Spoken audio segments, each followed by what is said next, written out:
Hi, I'm Victoria. I thought keeping family secrets meant protecting the people you love. Instead, for 30 years I watched my relatives struggle, beg, and tear each other apart over money, while I sat on an $8 million trust fund that could have changed everything. But when I finally told them the truth on my 50th birthday, their faces didn't show gratitude. They showed something much darker, and that's when I realized I hadn't been protecting them at all. I'd been protecting myself. Before we jump back in, tell us where you're tuning in from, and if this story touches you, make sure you're subscribed, because tomorrow I've saved something extra special for you. The weight of that secret had been crushing me since I was 20 years old. $8 million. More money than my entire extended family had ever seen combined, sitting in investment accounts that grew larger every year, while I watched my sister Penelope lose her house to foreclosure, while I listened to my brother Camden beg our cousins for grocery money, while I attended family gatherings where the main topic of conversation was always who owed what to whom, who couldn't pay their electric bill, who was falling behind on car payments. You see, my grandmother Cordelia Ravencrest had been what people in Millbrook Heights politely called eccentric, and what everyone else called completely insane.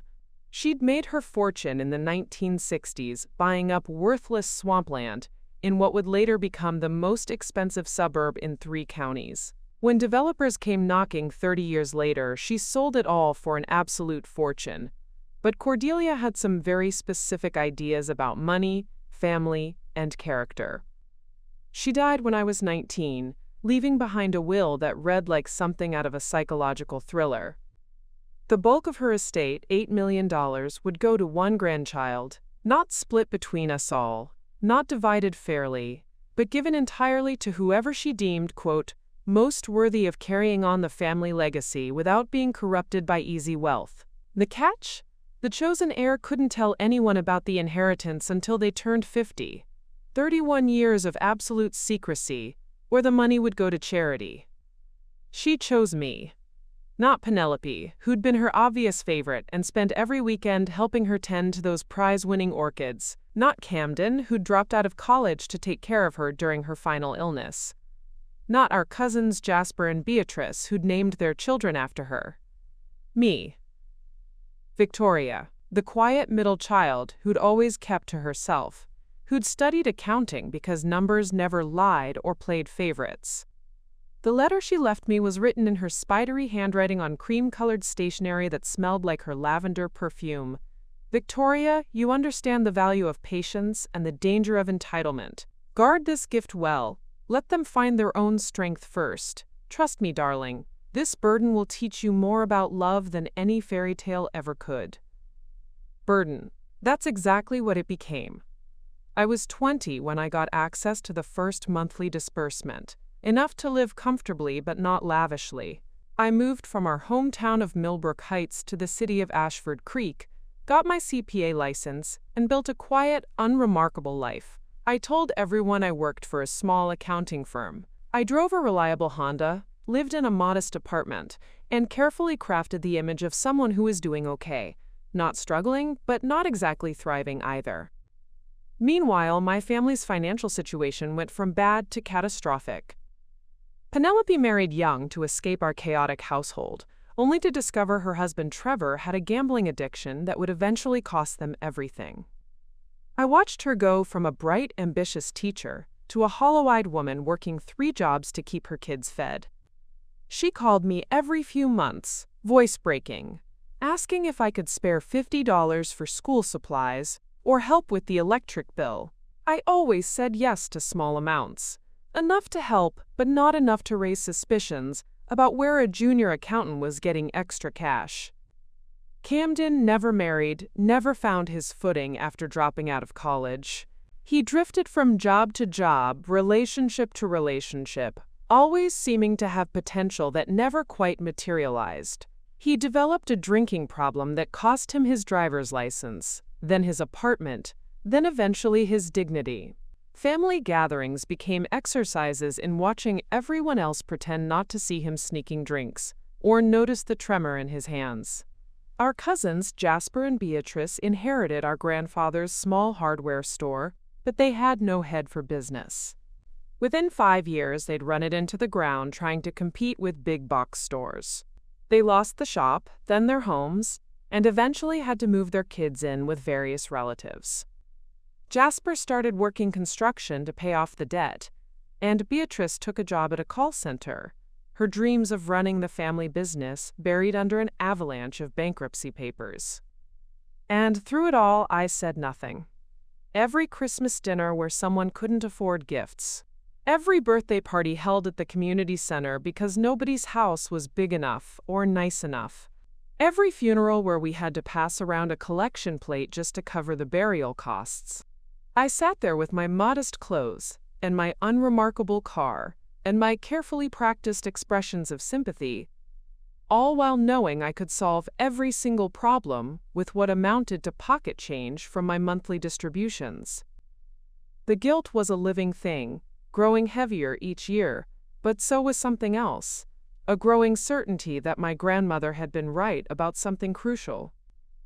As I watched my family's financial struggles, I also watched how those struggles revealed their characters.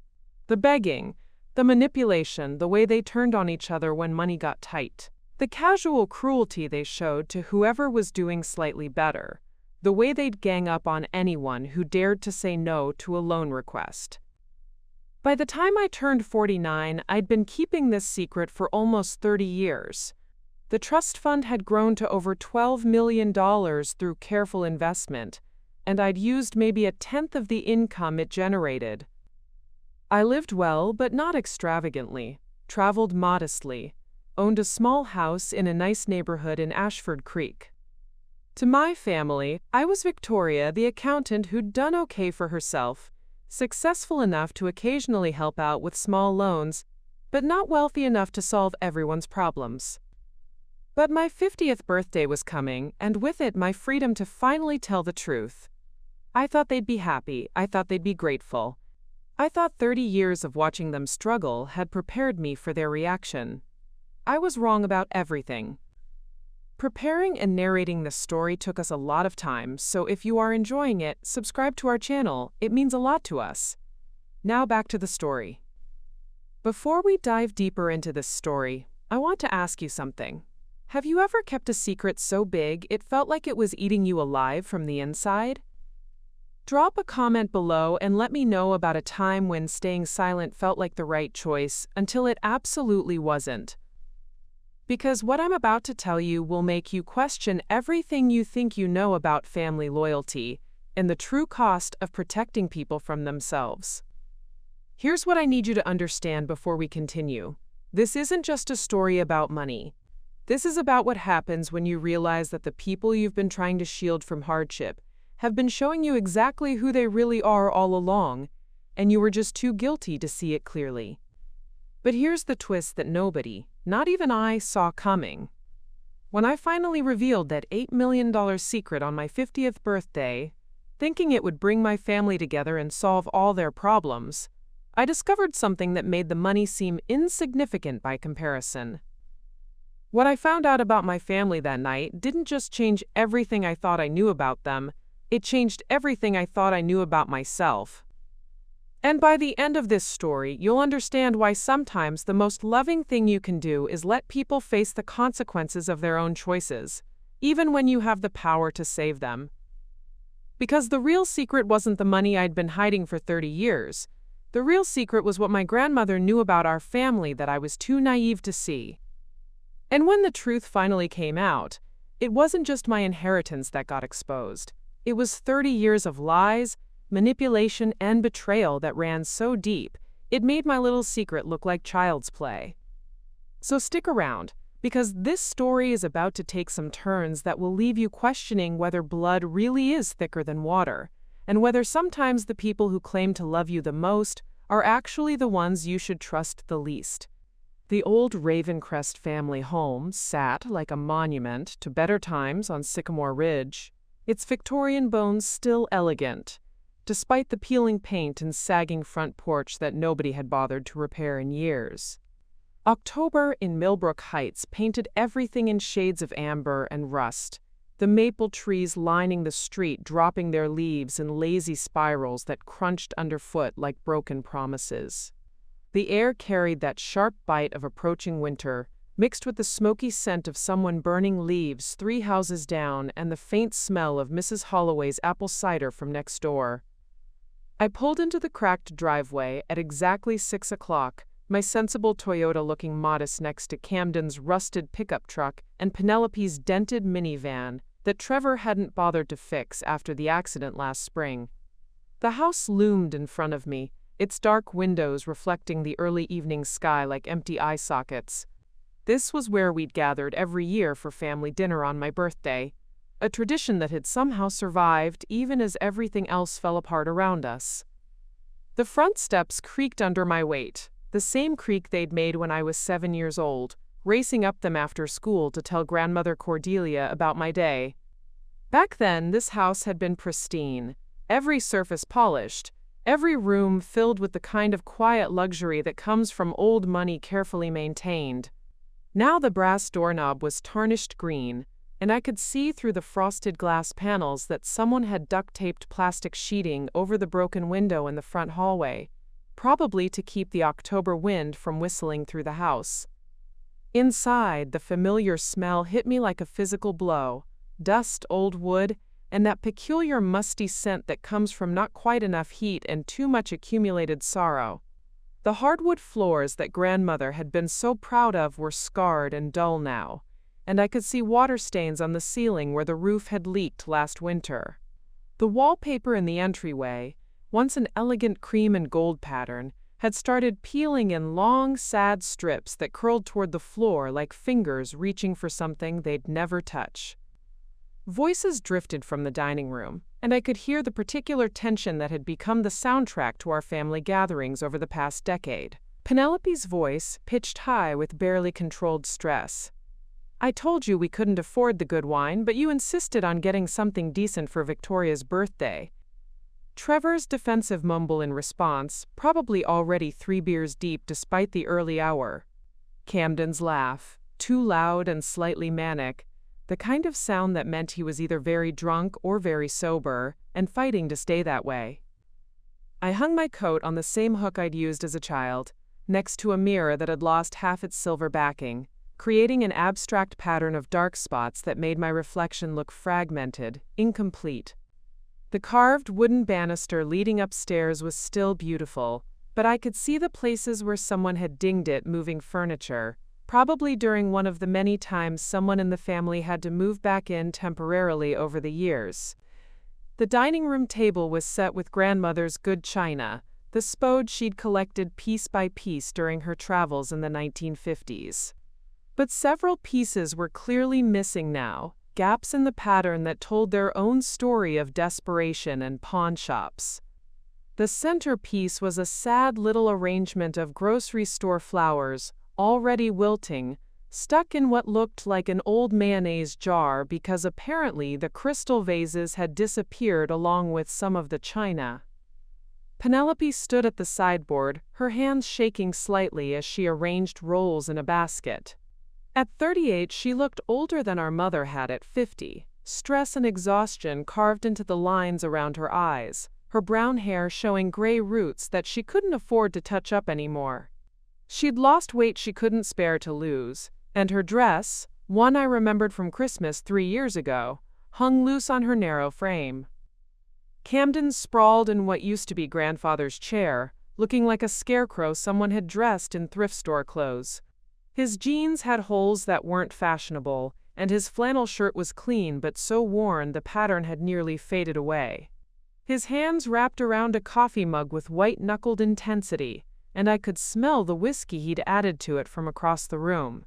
At 35, my little brother looked like he was pushing 50, his face gaunt, and his eyes holding that particular glassy shine that meant he was walking the tightrope between functional and completely gone.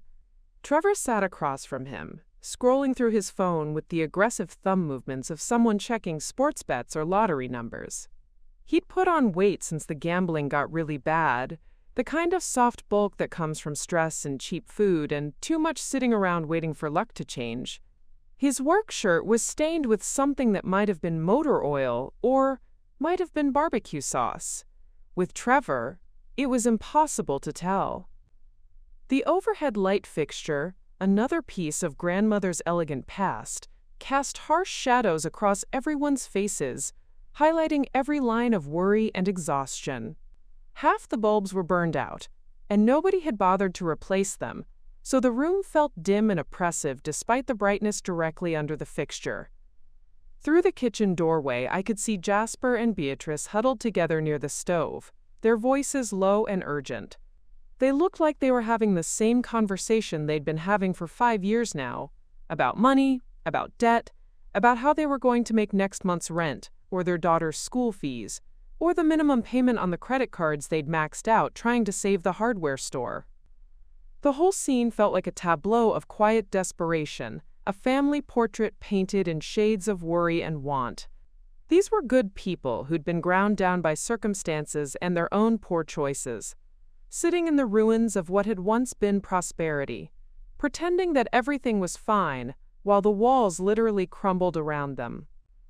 And I was about to walk into the center of it with a secret that would either save them all or destroy what little we had left.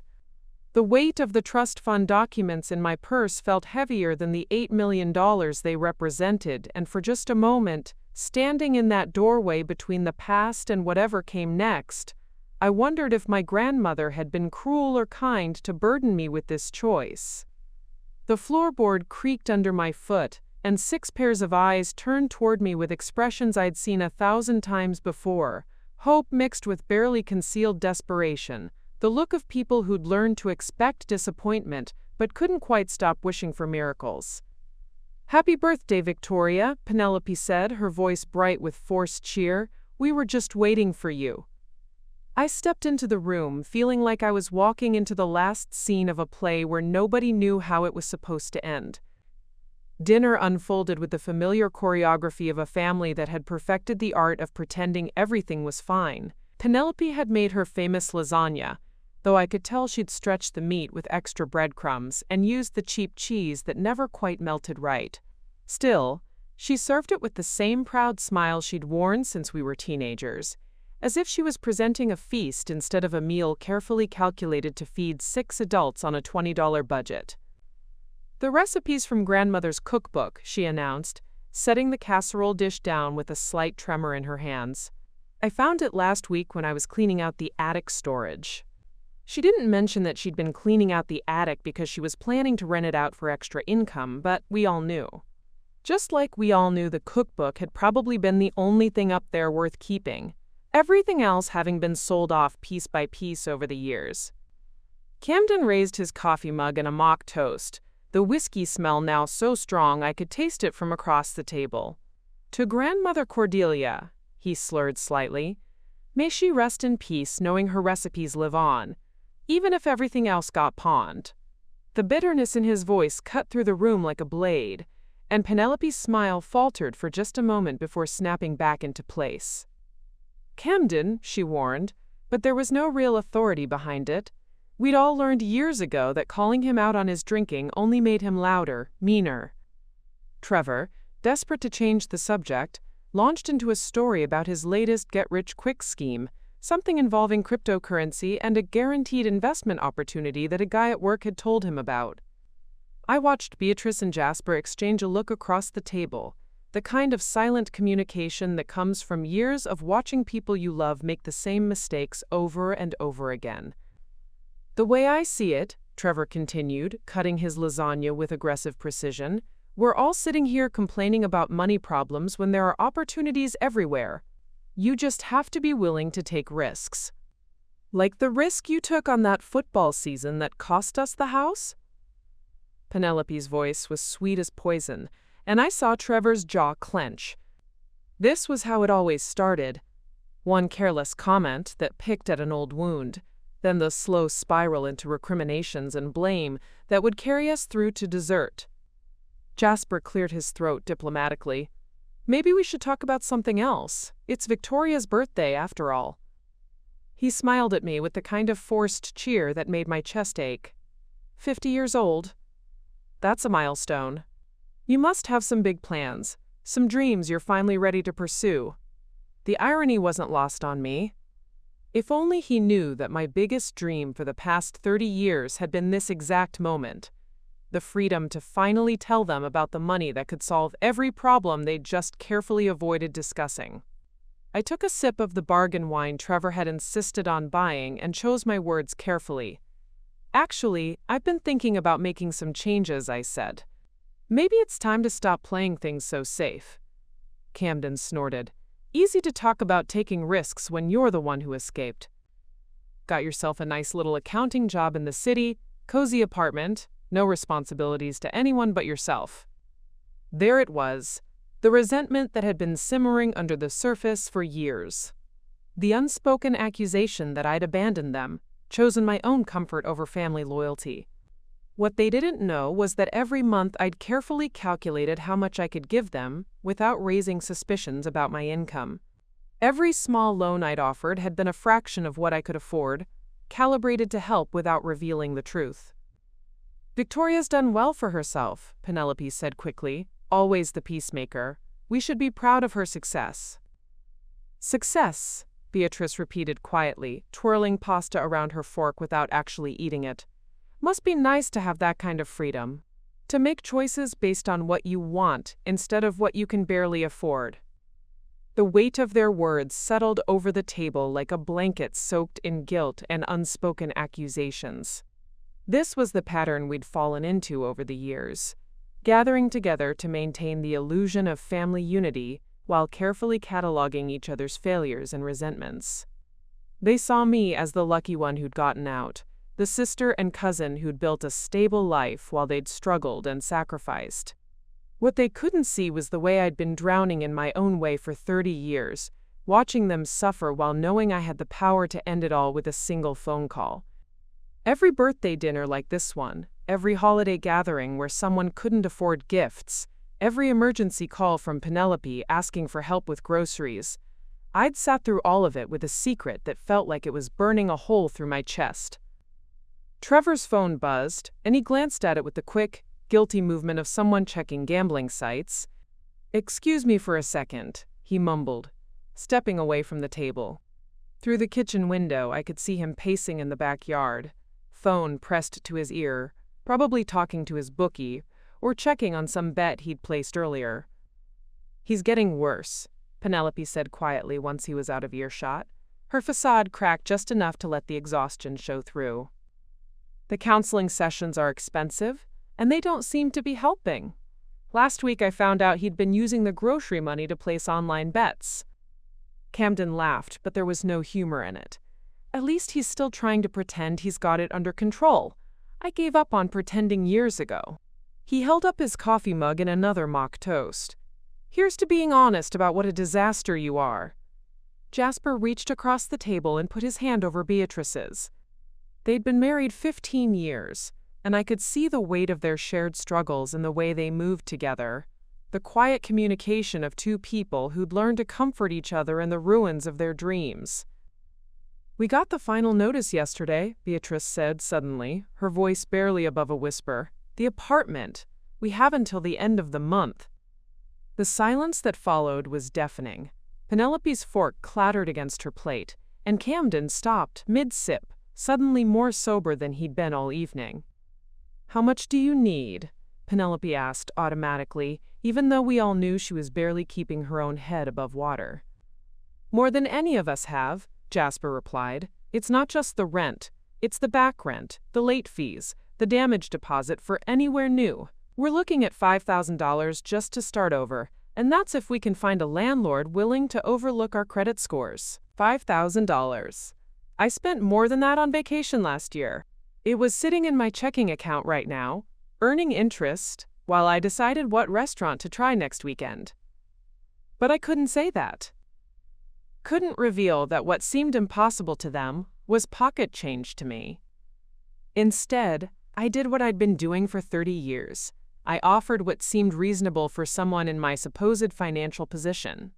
"I might be able to help with $1,000, I said. "It's not much, but—" "No," Beatrice said firmly. "You've done enough for all of us over the years." We can't keep asking you to bail us out of our own mistakes. The guilt twisted in my stomach like a living thing. If only they knew that my sacrifices to help them amounted to less than I spent on coffee in a month. If only they understood that every small loan I'd offered had been accompanied by the knowledge that I could solve their problems entirely without even noticing the expense. Trevor returned from the backyard, his face pale and his hands shaking slightly. He sat down without meeting anyone's eyes, and I knew without asking that whatever news he'd received hadn't been good. The birthday cake Penelope brought out was store-bought, but presented with the same ceremonial pride she'd shown with everything else. 50 candles blazed in the dim dining room, casting dancing shadows on the faces of my family as they sang, "Happy Birthday," with voices that tried so hard to sound cheerful but couldn't quite hide the underlying desperation. As I made my wish and blew out the candles, I looked around the table at these people I loved and who loved me, all of us trapped in our own private versions of hell. And I knew that in just a few minutes, I was going to change everything. The candle smoke was still curling toward the ceiling when I reached into my purse and pulled out the manila envelope I'd been carrying for weeks. My hands were steadier than I'd expected, but my heart was hammering so hard I was sure everyone could hear it over the quiet clinking of forks against plates. "Before we have cake," I said, my voice cutting through the comfortable post-song chatter, "there's something I need to tell all of you. Something I should have told you 30 years ago." The room went still in that particular way that happens when people sense their world is about to shift on its axis. Penelope's smile froze halfway to genuine, Camden stopped mid-reach for his coffee mug, and Trevor's phone disappeared into his pocket with guilty speed. "Victoria," Penelope's voice was careful, worried. "What's wrong? Are you sick?" I almost laughed at that. Sick. Yes, I'd been sick for 30 years. Sick with the weight of watching them struggle while sitting on a fortune that could have saved them all. Sick with the guilt of following my grandmother's wishes while my family tore itself apart over money I could have shared. Sick with the knowledge that I'd become complicit in their suffering through my silence.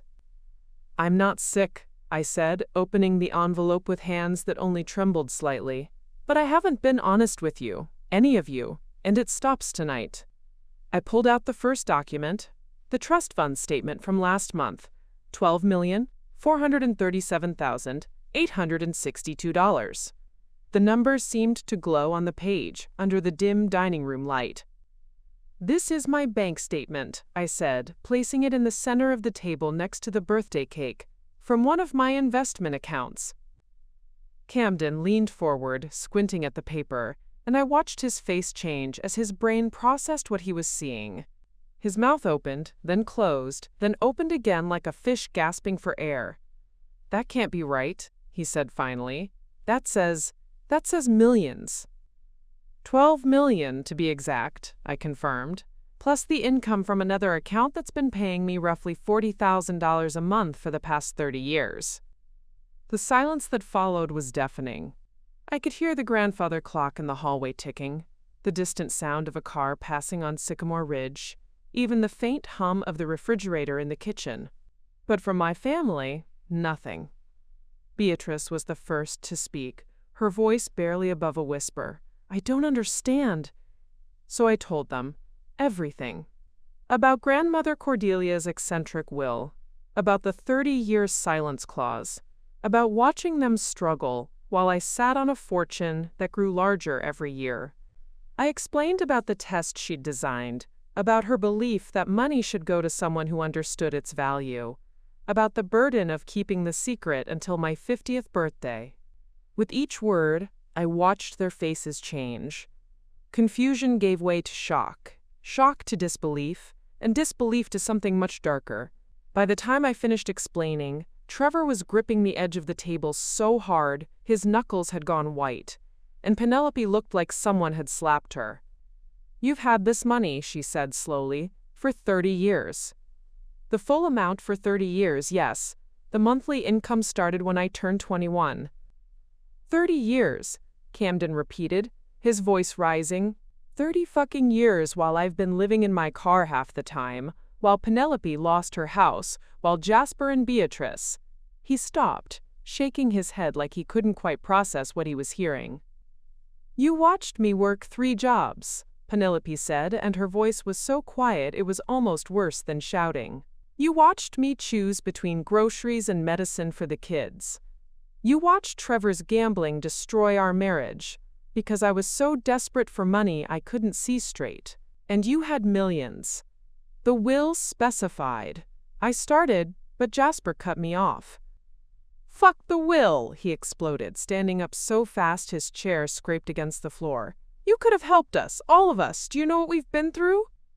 Of course I know, I said, and I could hear my own voice starting to shake. I've watched every minute of it. Do you think this has been easy for me? Do you think I wanted to watch you all suffer?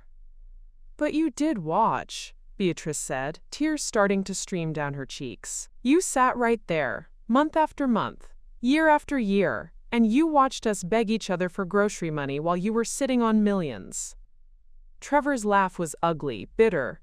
Those little loans you gave us, $50 here, $100 there, we were so grateful. We thought you were sacrificing for us, stretching your own budget to help.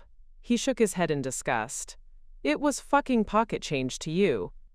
It wasn't like that, I protested, but even as I said it, I knew how hollow it sounded.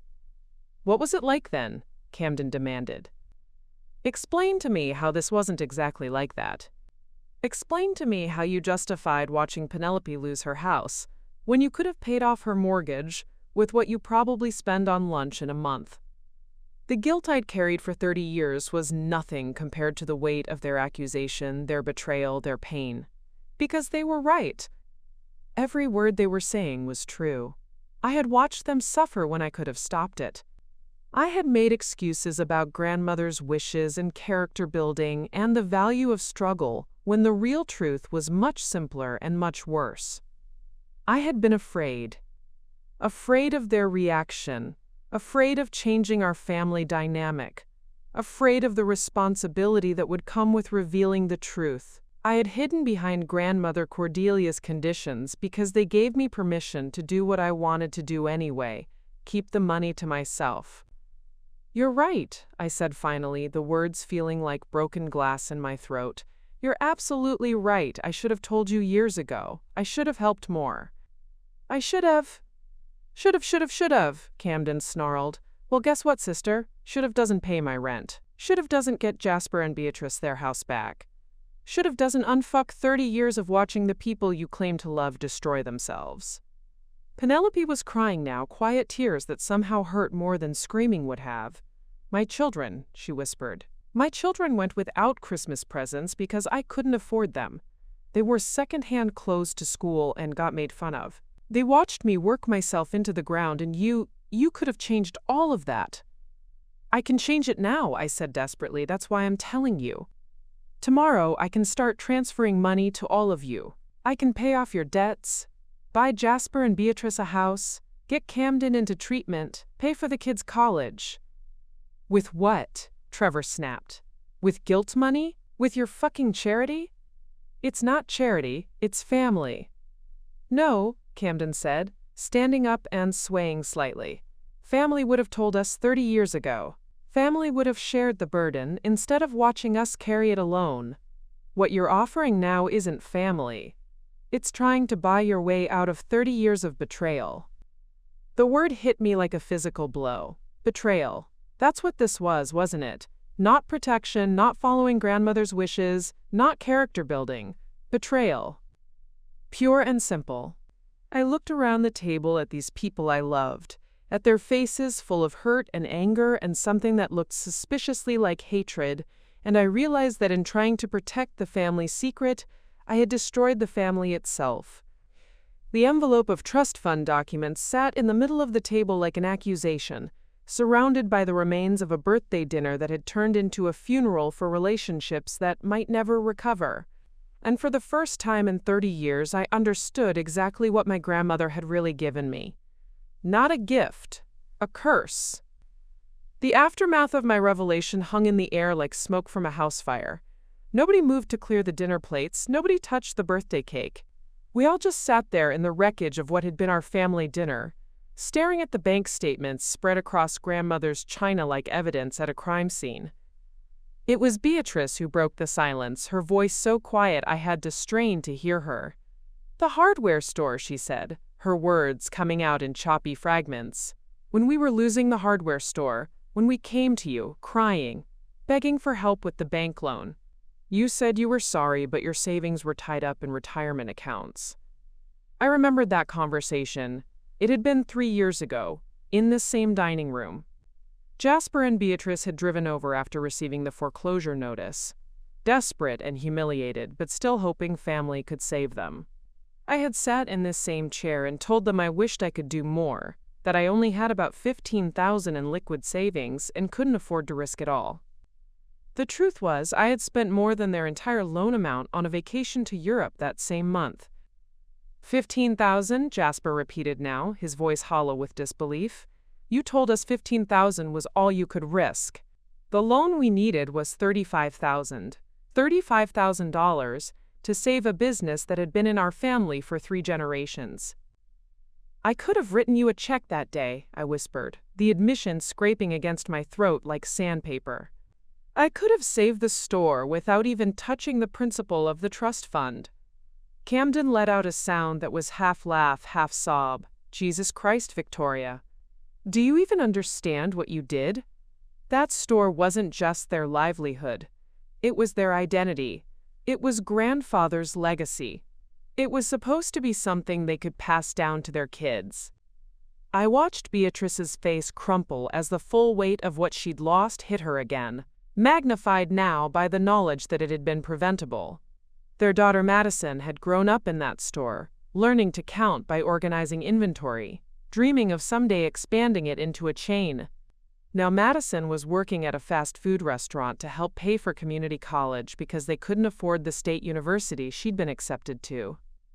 "The counseling," Penelope said suddenly, her voice sharp with a new realization. "When I asked if you could help pay for Trevor's gambling addiction counseling, you said you'd already stretched your budget helping Camden with his rent." The memory hit me like a physical blow. That conversation had happened just 6 months ago.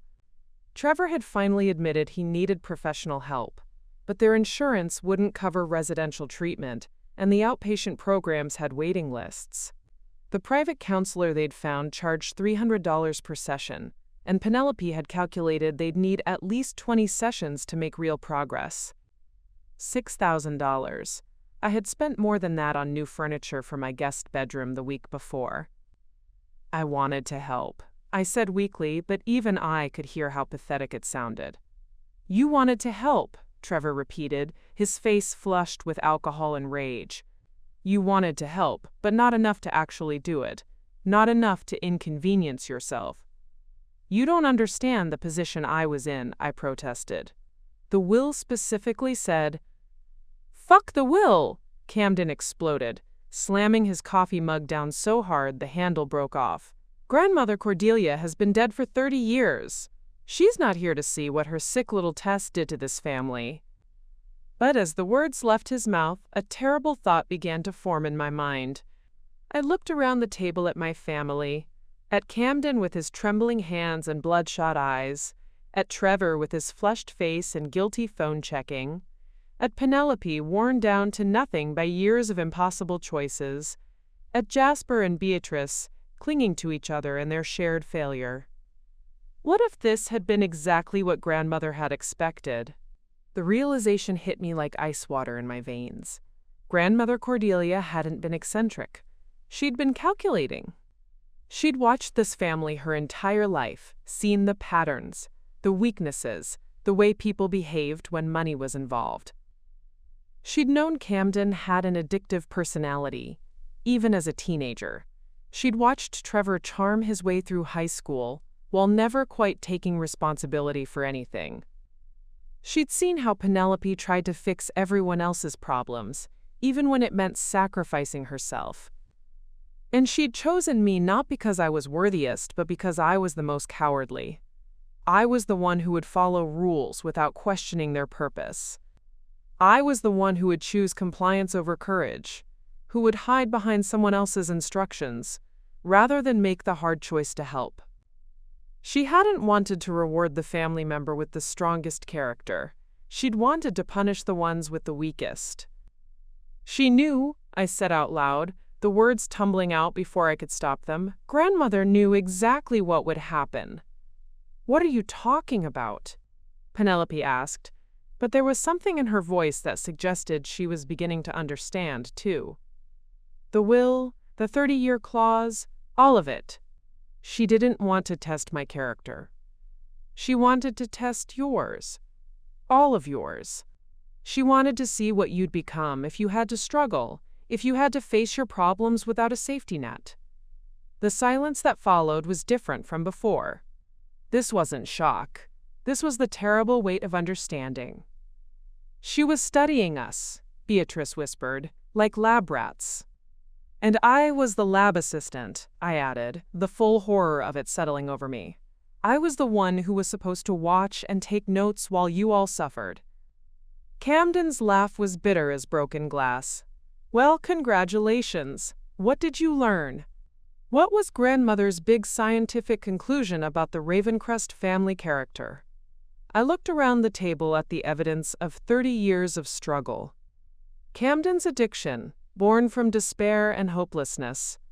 Trevor's gambling, escalating as his legitimate opportunities disappeared. Penelope's exhaustion from trying to hold everyone together. Jasper and Beatrice's failure, compounded by pride and the inability to ask for help soon enough. But there was something else too. Despite everything, they were still here. Still showing up for family dinners, still trying to help each other even when they had nothing to give. Camden had driven himself to my birthday dinner despite being barely functional. Penelope had spent money she didn't have on ingredients for a homemade meal.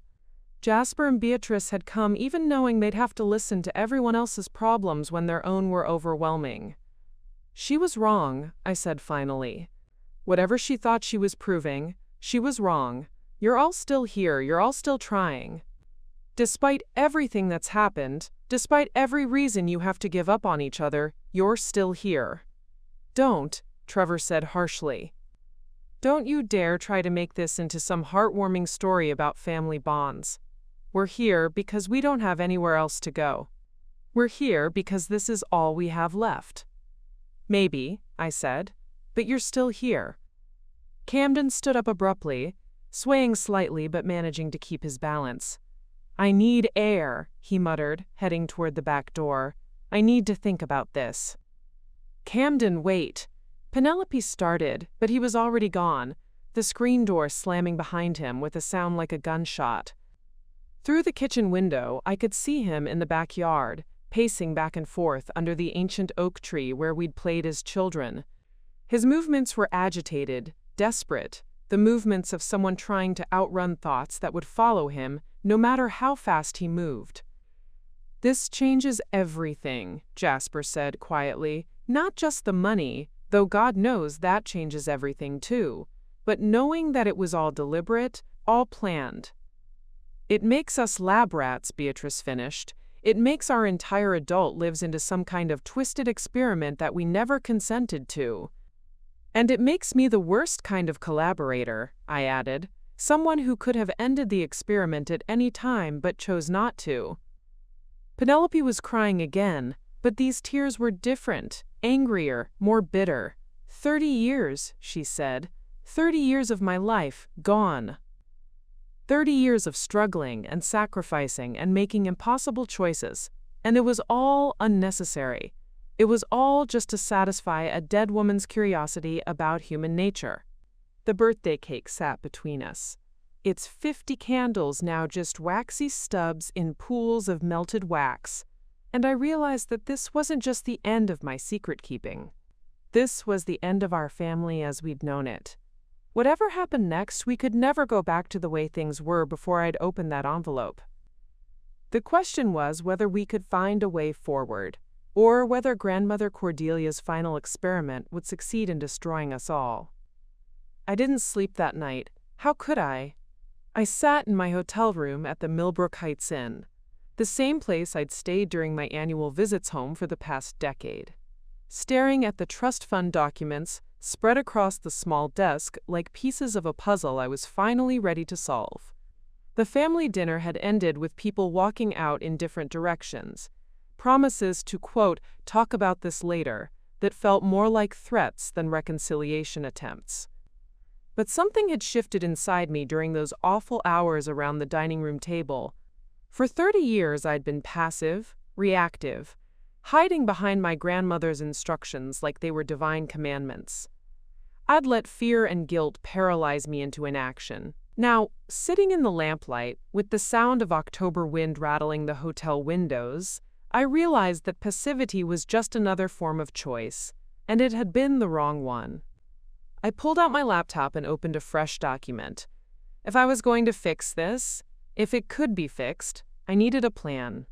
Not the scattered, desperate offers I'd made at dinner, but something methodical. Something that addressed not just the money, but the deeper wounds that 30 years of deception had created. First, I wrote down everything I knew about each family member's situation, the complete picture I'd gathered over years of careful observation and strategic questioning. Camden wasn't just an alcoholic. He was someone whose dreams had been systematically crushed by circumstance and his own self-destructive choices. He'd wanted to be a teacher before Dad lost his job, and Camden had to drop out of college to help support the family. The drinking had started as a way to numb the disappointment and had evolved into the primary obstacle preventing him from rebuilding his life. Treatment wasn't just about the addiction. It was about addressing the underlying trauma of watching his potential waste away while I sat on enough money to have funded his education 10 times over. He'd need residential treatment, probably 6 months minimum, followed by job training or finishing his degree. Cost estimate, $200,000 over 2 years. For me, that was less than a single month's income from the trust fund. Penelope's situation was more complex. The immediate crisis was financial. The medical debt from Trevor's emergency surgery last year, the credit card balances she'd run up trying to keep the family afloat, the mortgage that was 3 months behind. But the deeper issue was that she'd built her entire identity around being the family caretaker, the one who sacrificed everything for everyone else. Simply paying off her debts wouldn't address the psychological damage of learning that her sacrifices had been unnecessary. She'd need therapy, marriage counseling if she wanted to save things with Trevor, and probably time to figure out who she was when she wasn't constantly in crisis mode. More importantly, she'd need to rebuild her sense of agency, the feeling that her choices mattered, that her life was her own to direct. I estimated $500,000 to clear her debts and provide a foundation for genuine recovery, plus ongoing support while she figured out her next steps. Trevor was the wild card. His gambling addiction had reached the point where he was stealing from Penelope's grocery money and lying about his activities on a daily basis. The addiction treatment infrastructure for gambling was less developed than for alcohol or drugs, and his history of charming his way out of consequences suggested he might view any financial help as enabling rather than healing. But I'd done research over the years, watching helplessly as his situation deteriorated. There were residential programs, intensive outpatient treatments, even experimental approaches using cognitive behavioral therapy specifically designed for gambling addiction. The key would be making his participation conditional on genuine commitment rather than just throwing money at the problem. Cost estimate, $150,000 for treatment, plus structured support afterward. Jasper and Beatrice broke my heart the most because their failure had been so preventable. They were good people who'd made reasonable business decisions that had been derailed by circumstances they couldn't control. The hardware store had been profitable until the big box stores moved into the area. They'd tried to adapt, adding services and specialty items, but they'd lacked the capital to make the changes quickly enough. What they needed wasn't just money, it was the chance to rebuild their sense of purpose and competence. I'd watched them both wither over the past 5 years, their confidence shattered by the business failure and subsequent financial ruin. Simply handing them cash would feel like charity, which would only reinforce their sense of failure. Instead, I started researching business opportunities in Millbrook Heights. The downtown area had been struggling, but there were signs of gentrification starting to take hold. Young families were moving in, attracted by the lower cost of living and the charm of the historic district. What the area needed was the kind of specialty retail that Jasper and Beatrice had always excelled at: personal service, community connection, expertise. A hardware store probably wouldn't work anymore, but what about a home renovation consultation business? Jasper had 40 years of experience helping people solve problems, and Beatrice had an eye for design that had made their store showroom the envy of 3 counties. With proper capitalization and modern marketing, they could build something even better than what they'd lost. Cost estimate: $300,000 for startup capital, property purchase, and operating expenses for the first 2 years. More importantly, it would give them back their dignity and their sense of purpose. As I wrote out these plans, I realized something that should have been obvious 30 years ago. The money was never the real problem. The money was just a tool, and like any tool, it could build things up or tear them down depending on how it was used.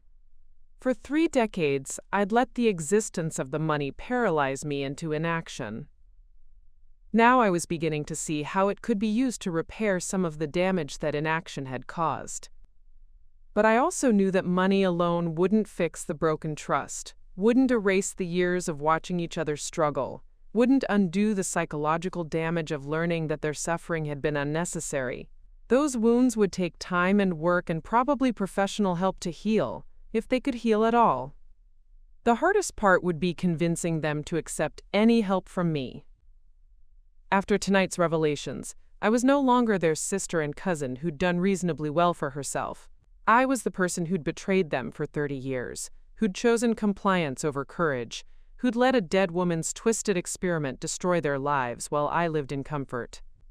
I needed to find a way to offer support that didn't feel like charity, that gave them agency in their own recovery, that acknowledged the magnitude of what I'd done wrong without making my guilt the center of their healing process. It would mean giving up control, accepting that they might reject my help entirely, and living with the consequences of choices I'd made decades ago. By dawn, I had filled 12 pages with detailed plans, cost estimates, and strategic approaches for helping each family member rebuild their life. But I'd also filled 3 pages with a different kind of planning, steps I needed to take to address my own complicity in their suffering, ways to ensure that my help didn't perpetuate the dynamic that had caused so much damage in the first place. The sun was rising over Millbrook Heights when I finally closed the laptop, but I wasn't any closer to sleep, because I knew that having a plan was only the first step. The real challenge would be convincing my family that I was finally ready to choose courage over compliance, and that it wasn't too late for all of us to become the people we were meant to be before money and secrets, and one dead woman's psychological experiment had twisted us into something we barely recognized. I started with Camden because he was the most immediately at risk, and because I knew exactly where to find him at 9 o'clock on a Tuesday morning, at Murphy's Diner on Elm Street, nursing his 3rd cup of coffee and trying to make the breakfast special last until lunch. He'd been following the same routine for 2 years, ever since he'd lost the apartment and started sleeping in his truck behind the old textile mill. The October morning was crisp and bright, the kind of weather that made Millbrook Heights look almost prosperous again, with golden leaves covering the cracks in the sidewalks and the early sun warming the brick facades of the downtown buildings. I found Camden in his usual booth by the window, staring out at the street with the particular focus of someone trying very hard not to think about anything at all. He looked up when I slid into the seat across from him, and I saw the wariness in his bloodshot eyes. "Come to make more excuses?" he asked, his voice hoarse from cigarettes and whatever he'd been drinking the night before. "No," I said simply. "I came to start fixing things." I placed a manila envelope on the scarred formica table between us. Inside were printouts I'd compiled during my sleepless night. Information about residential treatment centers, application forms already filled out with his details, and a cashier's check for $50,000 made out to Ridgemont Recovery Center in Columbus. "I called them this morning," I told him. "There's a bed available starting Monday if you want it. 6 months residential, followed by outpatient support and job training programs. They specialize in dual diagnosis, addiction, and underlying trauma." Camden stared at the envelope like it might explode. "Just like that? You wave your magic checkbook and everything's supposed to be fine?" "No," I said. "Nothing about this is going to be fine. At least, not for a long time. But it's going to be better than sleeping in your truck and drinking yourself to death by 40. He opened the envelope with shaking hands, scanning the documents with the careful attention of someone who'd learned not to trust good news. When he saw the check, his face went pale. $50,000, he said quietly. "Jesus, Victoria, this is real money." "It's real help," I corrected.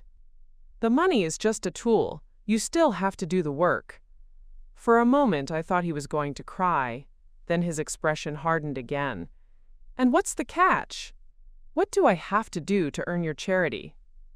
"Get sober," I said simply. "Stay sober, figure out who you want to be when you're not drinking. That's it." He was quiet for a long time, reading through the treatment center brochure with the kind of desperate hope that comes from being offered exactly what you need when you'd stopped believing it was possible. "Why now?" he asked finally. "Why not 5 years ago, or 10 years ago when it might have been easier?" "Because 5 years ago I was still a coward," I said. "And because you weren't ready 5 years ago, you had to hit bottom before you could start climbing back up." Camden laughed, but it wasn't entirely bitter this time. "Bottom. Yeah, I think sleeping behind a factory and stealing rolls from the diner qualifies as bottom." "You've been stealing?" "Just food," he said quickly. "Just when I got really desperate. Murphy knows. He pretends not to see it because he's got a soft heart. But yeah, that's where I am. That's who your baby brother has become." The guilt twisted in my stomach again, but I forced myself to stay focused on moving forward rather than dwelling on the past. "Who do you want to become?" He was quiet for another long moment, staring out the window at a group of kids walking to school with backpacks and lunchboxes, their voices carrying on the morning air. "I used to want to teach," he said quietly. "Elementary school. I was good with kids before everything went to hell. I thought maybe I could finish my degree after treatment, if I'm still capable of learning anything that isn't about where to buy cheap vodka." "You're capable," I said firmly, "and I'll pay for school when you're ready. All of it. Tuition, books, living expenses while you're studying. No strings attached except staying clean." By the time I left Murphy's Diner an hour later, Camden had agreed to enter treatment on Monday.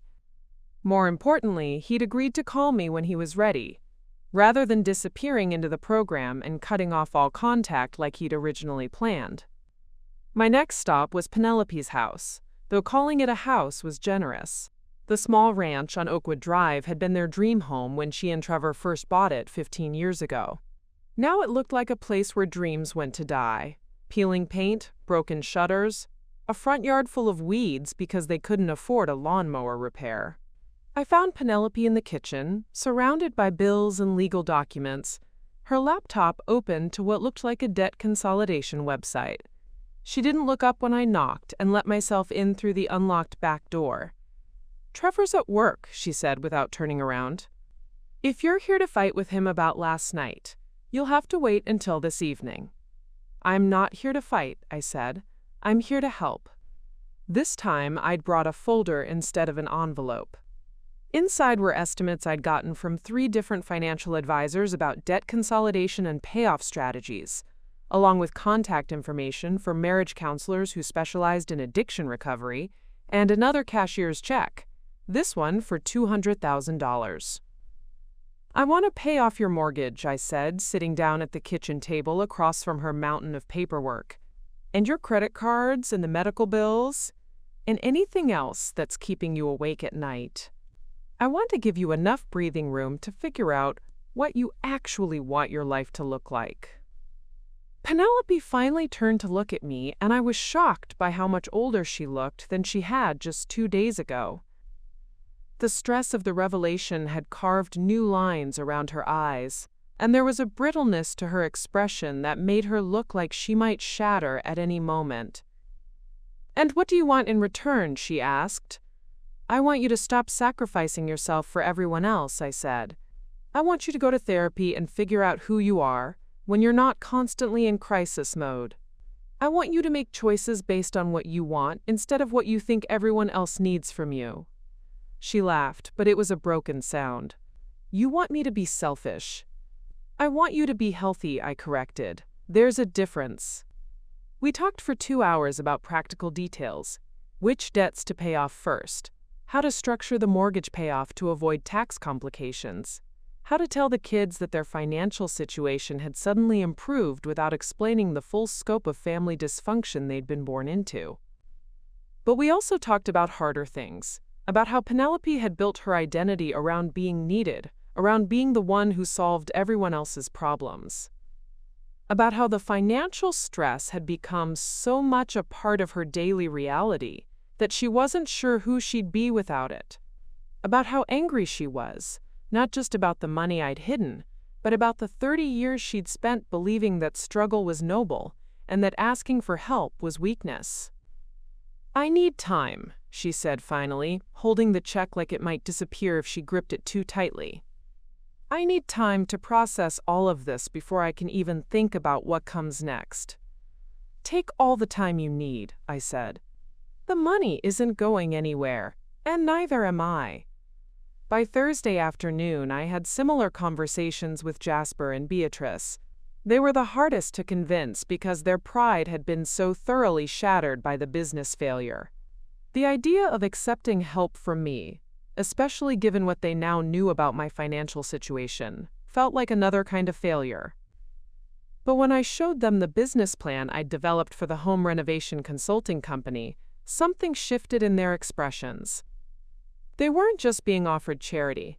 They were being offered a chance to rebuild something meaningful, something that used their skills and experience to create value for other people.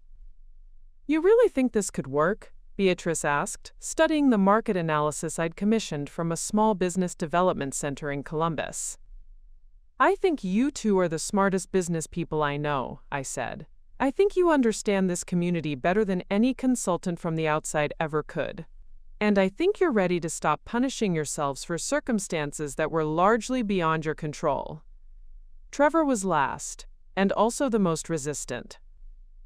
When I approached him about gambling addiction treatment, he accused me of trying to buy his forgiveness, of using money to control his choices the same way Grandmother Cordelia had controlled mine.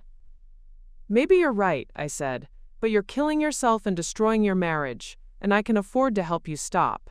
Whether you take the help or not is up to you, but the offer stands." By Friday, 3 days after my birthday dinner revelation, I had made concrete offers to every member of my family. Some had accepted immediately, others were still thinking it over, and Trevor had told me to go to hell. But for the first time in 30 years, I had taken action instead of hiding behind excuses. The money was finally doing what money was supposed to do, creating possibilities instead of barriers, opening doors instead of building walls. And while I knew that the trust between us might never fully heal, at least now we had a chance to build something new on the foundation of honesty rather than secrets.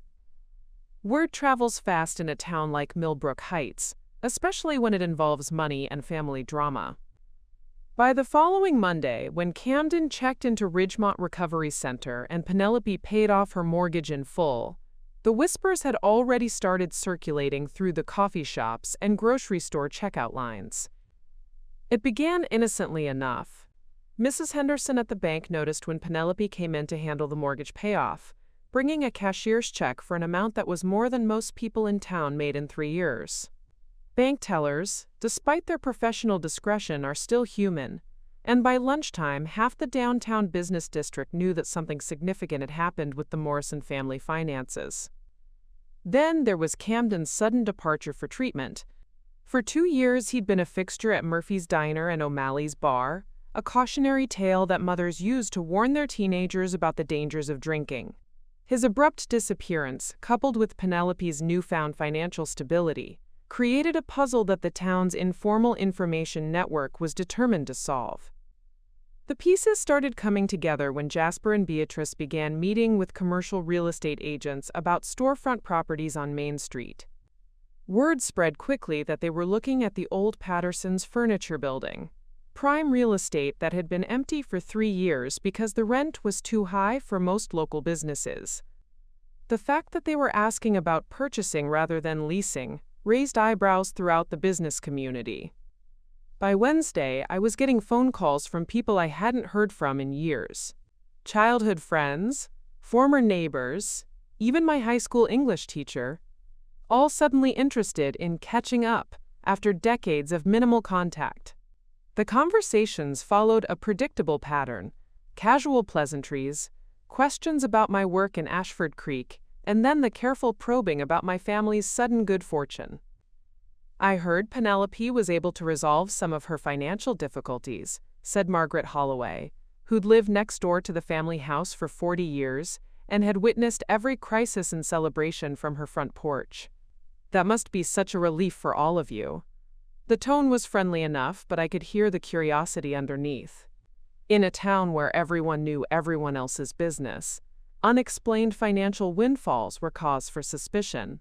People wanted to know where the money had come from, whether it was legitimate, and most importantly, whether there might be more where that came from.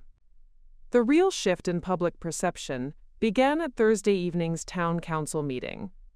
I hadn't planned to attend, but Jasper called me that afternoon to ask if I'd come along for moral support, while he and Beatrice presented their business proposal to the Economic Development Committee.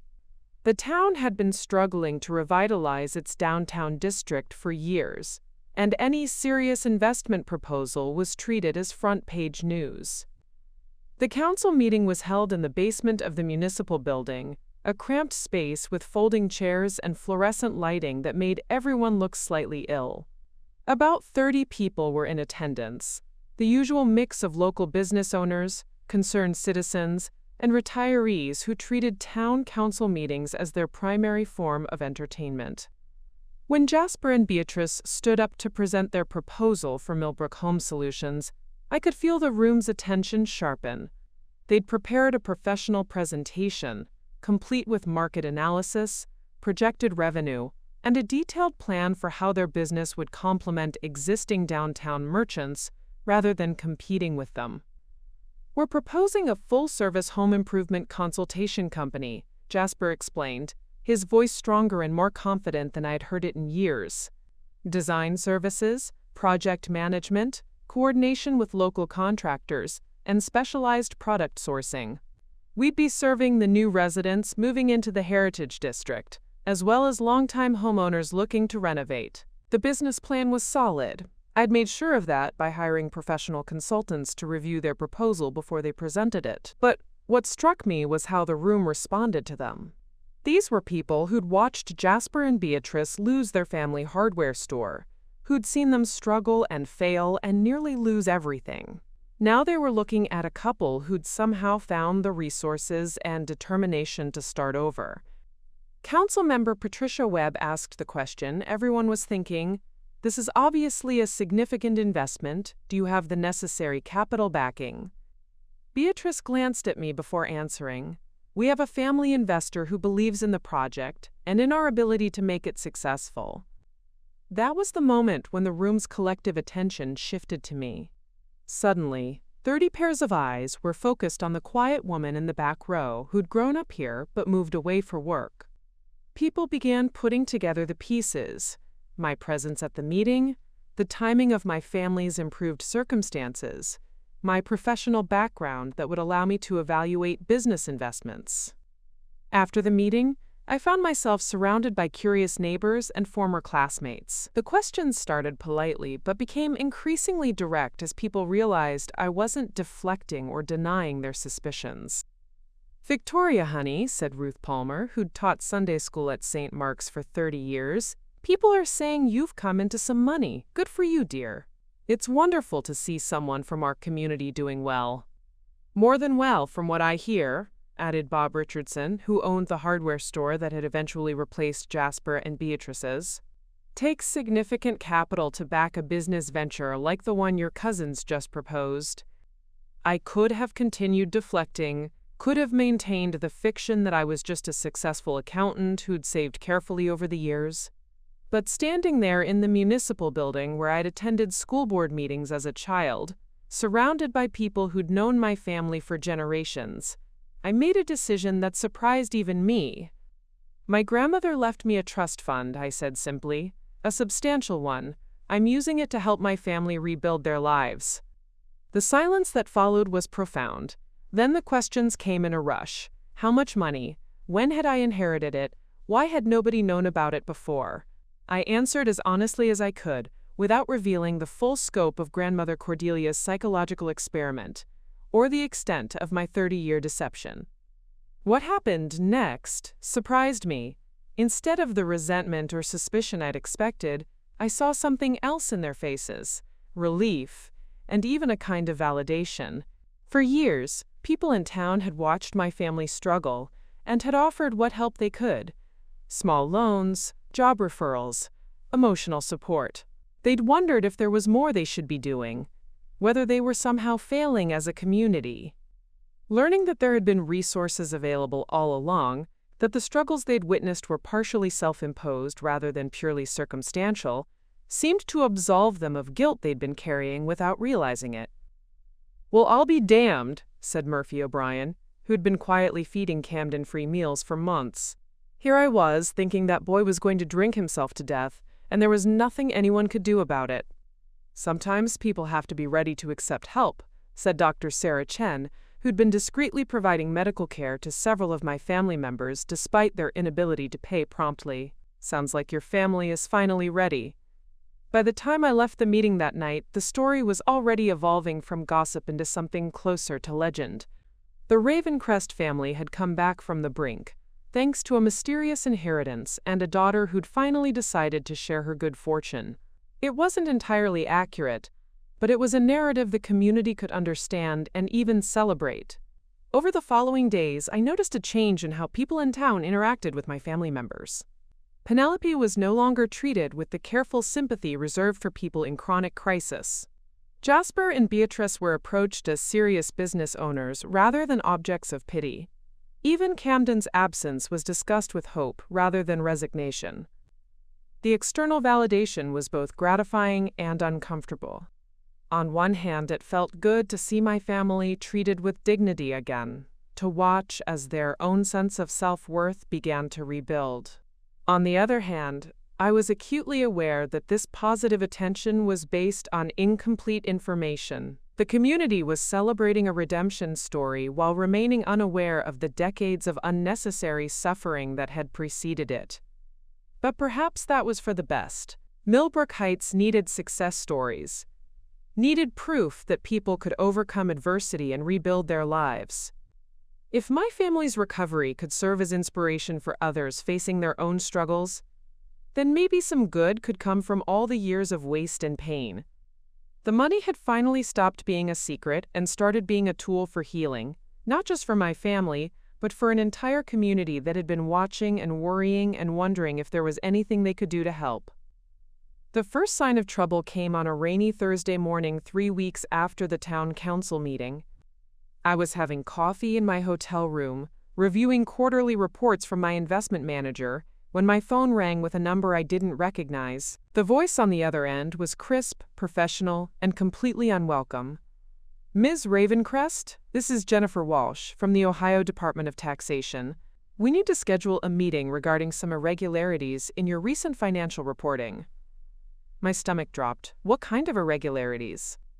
Large cash transfers that weren't properly documented for gift tax purposes.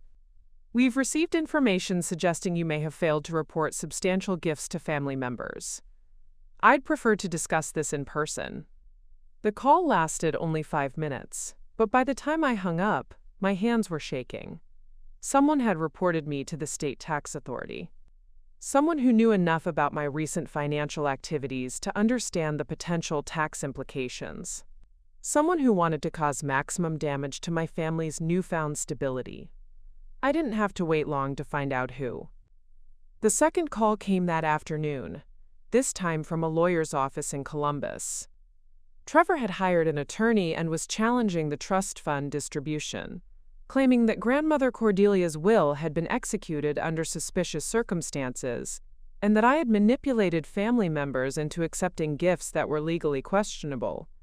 My client believes there may have been undue influence involved in the original will, the lawyer explained in a tone that suggested he was reading from prepared notes. He's also concerned about the tax implications of the recent transfers, and wants to ensure that all family members are protected from potential legal liability. It was a masterpiece of manipulation disguised as concern. Trevor was positioning himself as the protector of family interests, while simultaneously trying to destroy the financial help I'd provided to everyone else. If his challenge succeeded, it could freeze all the trust fund assets pending a legal review that might take years to resolve. By Friday, the situation had escalated further.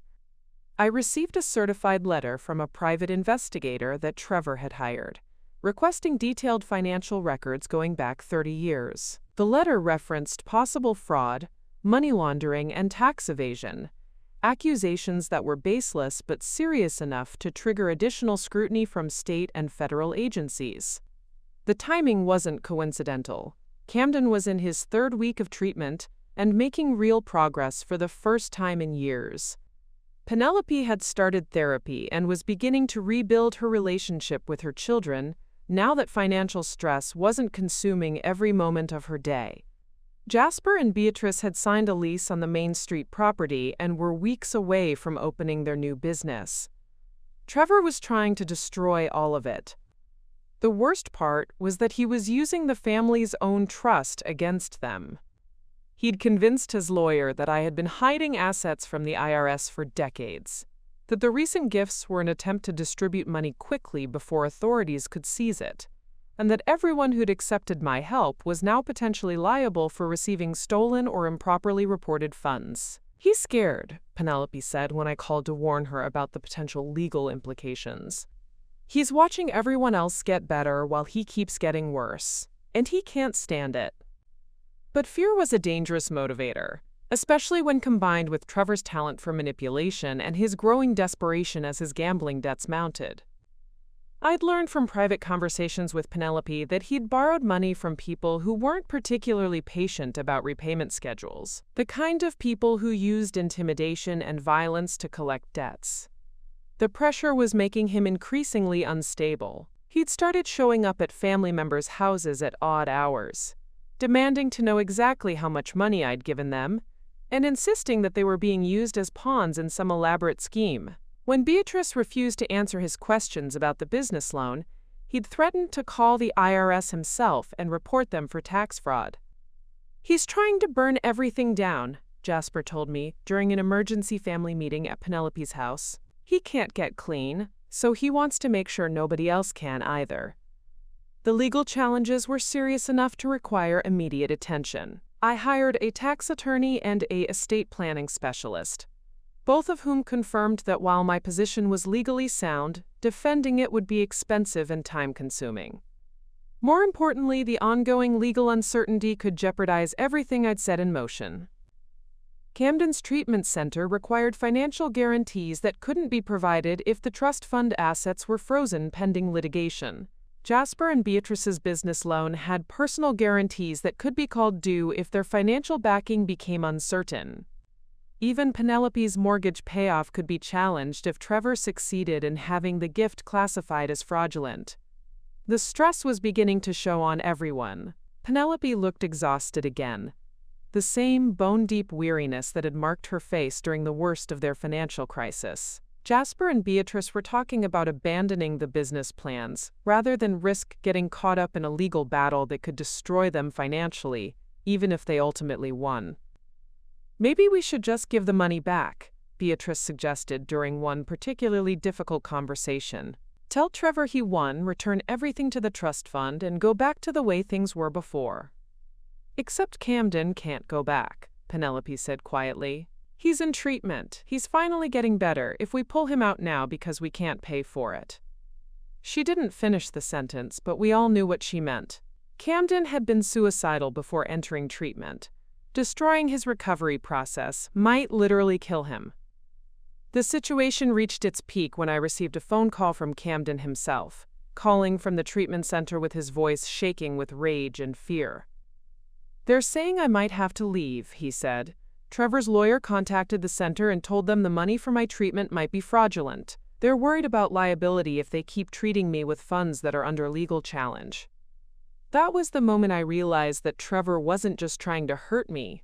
He was willing to destroy his own family members to get what he wanted. He was using the legal system as a weapon, not because he believed his accusations were true, but because he knew that even baseless legal challenges could cause immediate damage while taking years to resolve. But I'd underestimated him in another way, too. While I'd been focused on the legal and financial attacks, Trevor had been working on a different front entirely. He'd been talking to community members, spreading his own version of the story, one in which I was a manipulative predator who'd hidden money from my struggling family for decades, then used that same money to control and corrupt them when it served my purposes. "People are starting to ask questions," Murphy O'Brien told me when I stopped by the diner for coffee. "Trevor's been telling folks that you've been living high on the hog while your family suffered, and now you're trying to buy their forgiveness with dirty money." The narrative was poisonous precisely because it contained elements of truth wrapped in malicious interpretation. I had lived comfortably while my family struggled. I had hidden money for 30 years. I was trying to repair relationships that had been damaged by my own choices. Trevor was taking those facts and weaponizing them, turning my attempts at redemption into evidence of ongoing manipulation. He was painting himself as the only family member brave enough to resist my control, the hero trying to save everyone else from my corrupting influence. The worst part was that it was working. Some people in town were beginning to view my financial help with suspicion rather than admiration. The redemption story that had been building around my family was being replaced by a darker narrative about wealth, power, and the ways that money could be used to control and manipulate people. Standing in Murphy's diner, listening to the doubt in Murphy's voice as he repeated Trevor's accusations, I realized that I was facing the biggest test of my life. Not just whether I could legally defend the trust fund distributions, but whether I could prove that my actions were motivated by love and responsibility rather than guilt and control. Trevor had escalated the conflict to a level where winning or losing would determine not just my family's financial future, but their ability to trust each other and rebuild their relationships. He'd made it a war where the stakes were everything that mattered, and surrender wasn't an option because too many people's lives hung in the balance. The battle for my family's soul was about to begin in earnest. The courthouse in Millbrook Heights was smaller than I remembered from childhood, but on the morning of November 15th, it felt like the most important building in the world. The emergency hearing that Trevor's lawyer had demanded was scheduled for 10 o'clock, ostensibly to address the, quote, urgent need to protect family assets from potential mismanagement, but really to determine whether 30 years of secrets and lies would destroy us completely or finally set us free. I arrived early with my legal team, 3 attorneys whose combined hourly rate could have paid Camden's treatment costs for a month, but this wasn't about money anymore. This was about truth, and whether it would be enough to overcome the damage that fear and desperation could inflict. Trevor was already there, sitting with his lawyer at the plaintiff's table, his face showing the strain of weeks of escalating conflict. He looked terrible, thinner than I'd ever seen him, with the gray pallor and trembling hands that suggested his gambling debts were being collected in ways that went beyond mere financial pressure. But his eyes still held that calculating gleam that had always made him dangerous when cornered. What surprised me was who else was there. Penelope sat in the first row behind my table, her jaw set with determination I hadn't seen since we were children. Jasper and Beatrice were beside her, both dressed in their best clothes and carrying folders of documents. Even more shocking, Camden was there. He'd gotten a day pass from the treatment center specifically to attend the hearing. I needed to be here, he'd told me on the phone the night before. Whatever happens today affects all of us, and I'm tired of other people making decisions about my life while I hide somewhere else." The judge was Margaret Blackwood, a woman in her 60s who'd grown up in Millbrook Heights and had known our family for decades. I wasn't sure if that would work for us or against us, but at least she'd understand the context of our family's history in ways that an outside judge might not. Trevor's lawyer opened with a predictable strategy: paint me as a manipulative hoarder who'd hidden assets while my family suffered, then used those same assets to control and corrupt them when it became convenient. He presented financial records showing the trust fund's growth over 30 years, contrasted with documentation of my family's struggles during the same period. "Your Honor," he said, his voice carrying the practiced outrage of someone who specialized in manufactured controversy, "this case represents a systematic pattern of financial abuse and manipulation spanning 3 decades. My client seeks protection not just for himself, but for family members who have been coerced into accepting what amounts to hush money designed to silence their legitimate grievances." It was an effective presentation made more powerful by its kernel of truth. I had hidden money while my family struggled. I had waited 30 years to help them. I was trying to repair relationships that my own choices had damaged. But then my attorney stood up, and everything changed. "Your Honor, we'd like to present testimony from the family members Mr. Morrison claims to be protecting." One by one, my family took the witness stand and told their own stories. Not the version Trevor's lawyer wanted to hear, but the truth as they'd lived it. Penelope went first, her voice steady as she described the years of financial stress, the impossible choices, the gradual deterioration of her marriage and her own mental health. But then she talked about the past month, how therapy had helped her understand that she'd built her identity around crisis and self-sacrifice, how the financial stability had given her space to breathe and think clearly for the first time in years. "My sister made mistakes," she said, looking directly at Trevor as she spoke.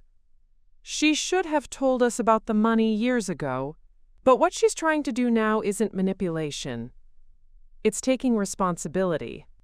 She's giving us the chance to become the people we always could have been if we hadn't been ground down by circumstances that didn't have to exist." Camden's testimony was the most powerful.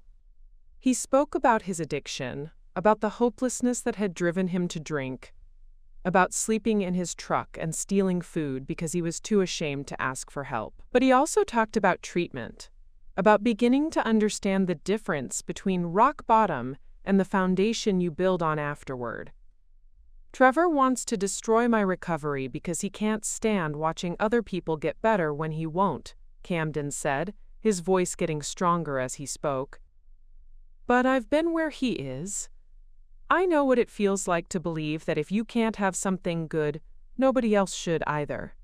The difference is I chose to accept help instead of trying to burn everything down."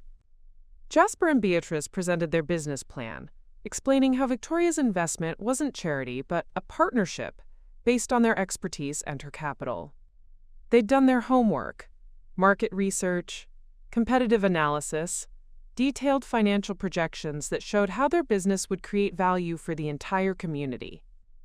"We're not victims being manipulated," Jasper said firmly. "We're partners building something meaningful. The money Victoria provided gave us a second chance, but what we do with that chance is up to us." But the most devastating testimony came from an unexpected source.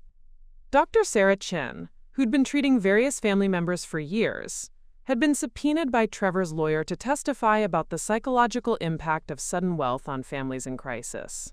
Instead, she provided a detailed analysis of the family dynamics she'd observed over the past decade.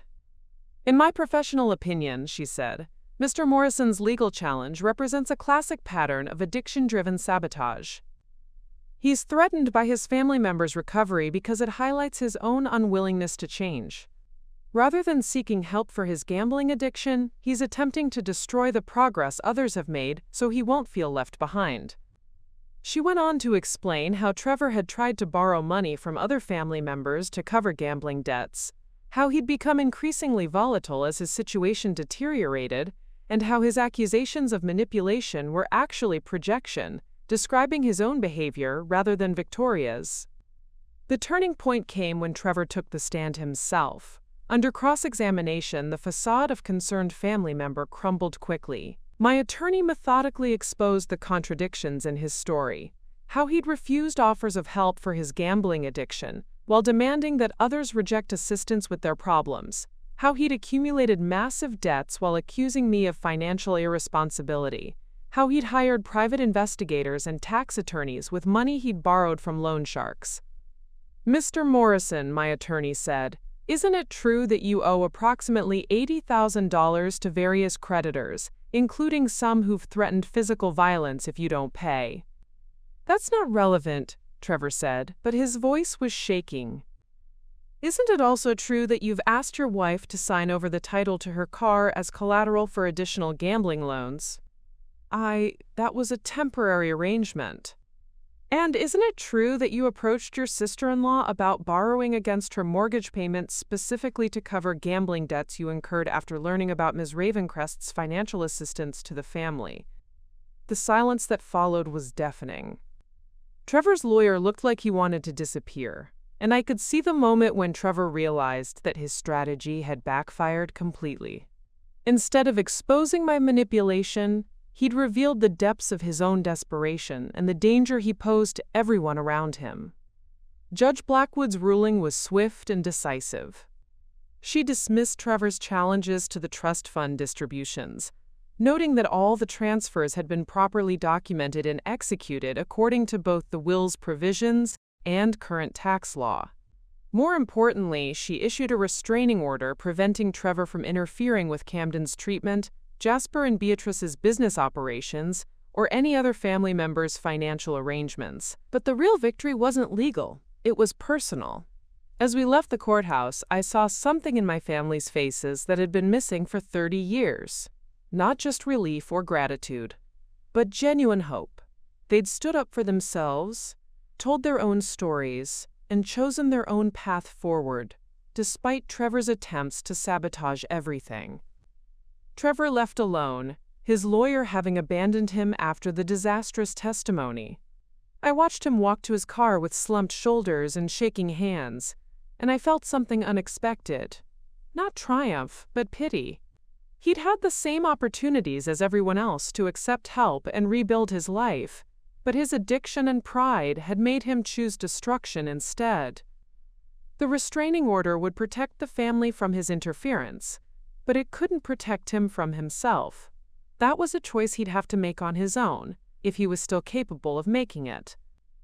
As we stood on the courthouse steps in the November sunshine, Camden put his arm around Penelope's shoulders and said, "So what happens now?" I looked at these people who'd been through hell together, who'd survived 30 years of unnecessary hardship, and emerged stronger than any of us had expected, and I realized that for the first time in my adult life, I didn't need to have all the answers. "Now we go forward," I said, "together."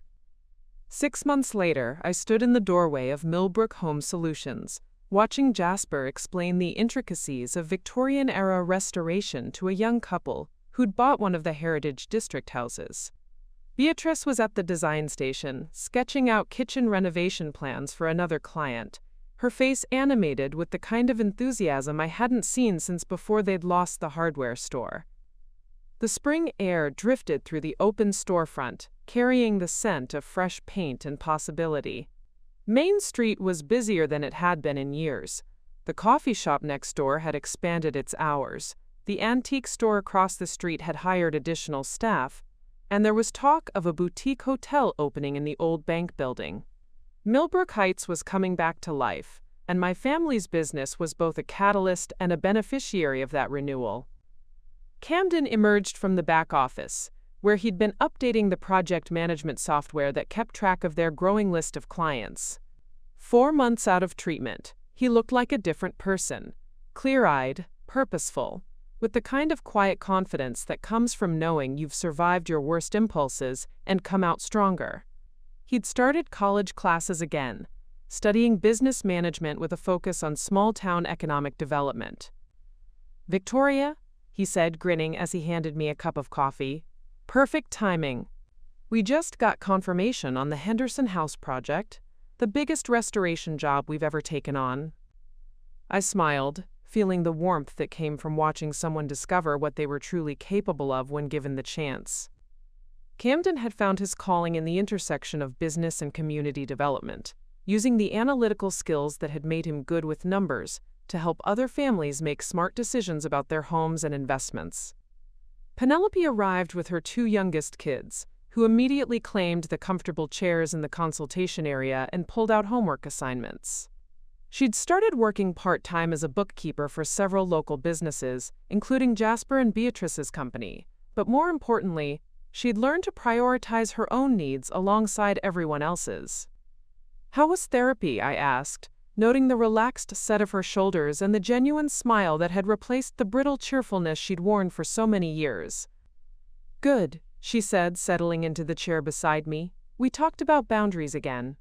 About the difference between helping people because you love them and helping people because you need to be needed."